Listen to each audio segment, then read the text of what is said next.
कितने दिनों बच्चों को म्यूजिक सिखाई है? जी 7 बरस। गुड, ठीक है।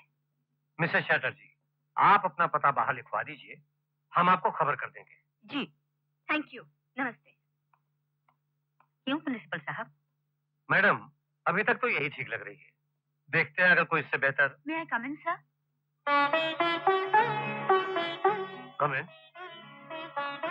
मैडम, ये आखिरी कैंडिडेट है आज के इंटरव्यू के लिए। नमस्ते जी, नमस्ते जी, नमस्ते जी, नमस्ते जी। बैठो। Thank you. तुम्हारी क्वालिफिकेशंस हमारे सामने हैं, लेकिन ये बताओ कि म्यूजिक को ही तुमने अपना सब्जेक्ट क्यों चुना? मैं संगीत को अपना सब्जेक्ट नहीं समझती, अपना शौक भी नहीं समझती, पूजा समझती हूँ। जीवन में तो संगीत यूं होना चाहिए जैसे तन में सांस होती है। लेकिन बच्चों को म्यूजिक कैसे सिखाना चाहिए, इसके बारे में क्या सोचती हैं आप? बच्चे तो वो फूल होते हैं जिन्हें भी खिलना है, और फूल तेज हवा के थपेड़ों से नहीं, नरम नरम हल्के हल्के हवा के झोंकों से खिलते हैं। मैं समझती हूँ बच्चों को राग रागिनियां बाद में, पहले हल्के फुल्के सीधे साधे भोले भाले गीत सिखाने चाहिए। भोले भाले गीत? अच्छा, तो सुनाओ कोई भोला भाला गीत।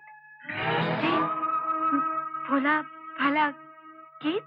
हाँ हाँ, सुनाओ।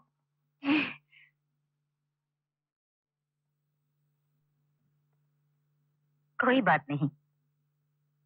गुड, ठीक है, तुम अपना पता बाहर लिखवा दो। जी, मुश्किल यह है कि यहाँ मेरा कोई पता नहीं, आज ही आई हूँ, और जिनके यहाँ ठहरने आई थी पता चला वो यहाँ रहते ही नहीं है।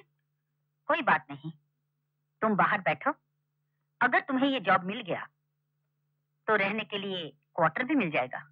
जी, thank you, thank you, thank you. हाँ, तो अब फैसला इस कमेटी को करना है।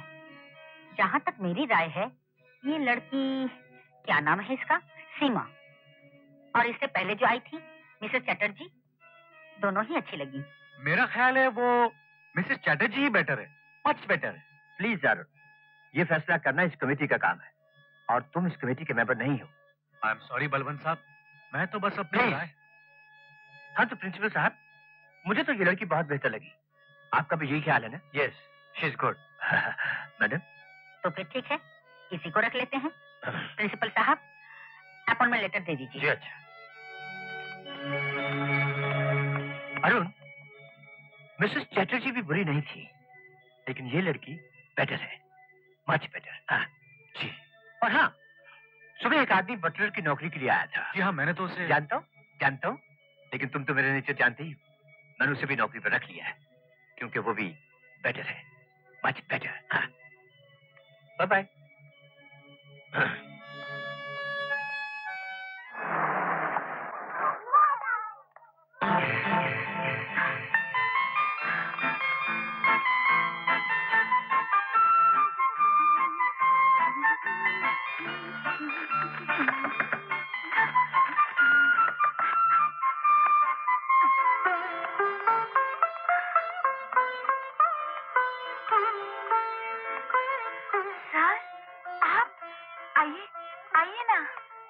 यहाँ से गुजर रहा था, सोचा तुमसे पूछ लूं, शायद तुम्हें किसी चीज की जरूरत हो। आज के दौर में जब लोगों के दिलों से इंसानियत उठती जा रही है, आपने मेरा इतना ख्याल किया, यहाँ आने का कष्ट किया। अरे भाई, तुम हमारी स्कूल की टीचर हो, यहाँ नई हो, तुम्हारा ख्याल रखना हमारा फर्ज है। वाह, कितने पवित्र विचार, सफेदी की झनकार। सर, आपको तो चाय पीकर ही जाना पड़ेगा। नहीं, ये चाय बाय की फॉर्मेलिटी छोड़ो।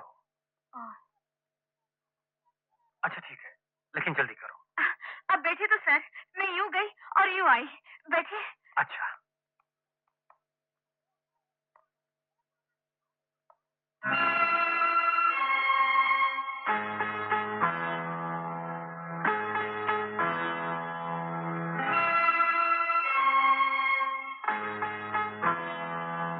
समय तो एक परिंदा है सर, जो उड़ता ही रहता है, मगर आपको मानना पड़ेगा, मैंने ज्यादा देर नहीं लगाई। सीमा, ये स्केच? बचपन से ही मुझे ऐसे स्केचेस बनाने का बहुत शौक है, लेकिन पता नहीं क्यों मैं सिर्फ परिंदों के स्केचेस बनाती हूँ। शक्ल कितनी लेंगे सर? क्या मैं ये स्केचेस ले सकता हूँ? जरूर सर, लेकिन इनमें ऐसी क्या खास बात है? बरसों पहले मेरा एक स्टूडेंट था, वो भी बिल्कुल ऐसे स्केचेस बनाया करता था, सिर्फ चिड़ियों के।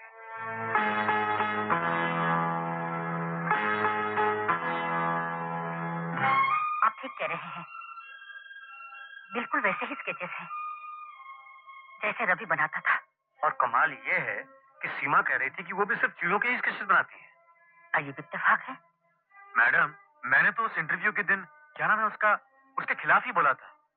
मगर एक बात तो है, चेहरे से वो लड़की किसी अच्छे घराने की लगती है। किसी दिन यहाँ उसे ले आइएगा।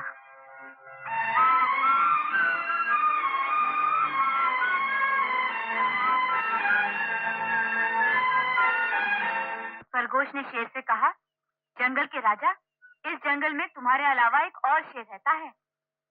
शेर को गुस्सा आया, मेरे जंगल में दूसरा शेर कहाँ है? किधर है? दिखाओ मुझे। खरगोश ने कहा, good morning father. Good morning Sam. बच्चों, तुम लोग शोर नहीं करना, मैं अभी आती हूँ। Good morning father. Good morning, good morning. देख रहा हूँ कि कुछ ही दिनों में बच्चों के साथ तुम्हारी अच्छी दोस्ती हो गई। बच्चे तो कच्ची मिट्टी की तरह होते हैं सर, जिस तरह के सांचे में डालिए ढल जाते हैं, लेकिन उनके दिमाग तक अपनी बात पहुंचाने के लिए उनके दिल तक पहुंचना बहुत जरूरी है। आज ही देखिए ना सर, बच्चों का म्यूजिक में दिल नहीं लग रहा था। मैंने कहा कोई बात नहीं, लॉन में बैठते हैं, कहानी सुनते हैं। सर, ये बच्चों की कहानी की किताब सचमुच बहुत मजे की है। मैं तो इसे बचपन से पढ़ती आ रही हूँ, लेकिन आज भी जब पढ़ती हूँ तो ऐसा लगता है दोबारा बच्ची बन गई हूँ। सीमा जी? ये किताब तुम्हें कहाँ से मिली? तो क्या जवाब दिया उसने? उसने कहा कि ये किताब ही उसके पास उसके उस स्वर्गवासी पिता की निशानी है जिसे उसने कभी देखा ही नहीं। लेकिन आपको पूरा यकीन है कि यही वो किताब? कह तो रहा हूँ, ये किताब मैंने रवि को तब दी थी जब वो स्कूल में पढ़ता था। सी, ये मेरा सिग्नेचर है। आप ये कहना चाहते हैं कि अगर वो कमबख्त लड़की रवि की तरह चिड़ियों के स्केच बनाती है, या ये किताब न जाने उसे कहाँ से मिल गई जिस पर आपका सिग्नेचर है, तो हम ये मान लें कि वो रवि की खोई हुई औलाद है? नहीं, मैं ये नहीं कह रहा हूँ, लेकिन सोचने वाली बात तो है। हाँ, सोचने वाली बात तो है। कहीं यही तो सचमुच मेरे रवि की... क्या बात कर रही हैं आप मैडम? एक किताब को लेकर हम इतना बड़ा फैसला थोड़ी कर सकते हैं। क्यों ना इस सीमा से बात की जाए? क्या उसका बैकग्राउंड है? कुछ तो बताइए अपने माँ बाप के बारे में। बाप को नहीं देखा, नाम तो जानती होगी। मैडम, मैं आपको ये राय नहीं दूंगा, इसलिए कि अगर उसे शक भी हुआ कि ये सवाल हम इसलिए किए जा रहे हैं कि हम ये जानना चाहते हैं कि वो आपकी वारिस है या नहीं, तो कौन जाने वो झूठ भी बोल सकती है।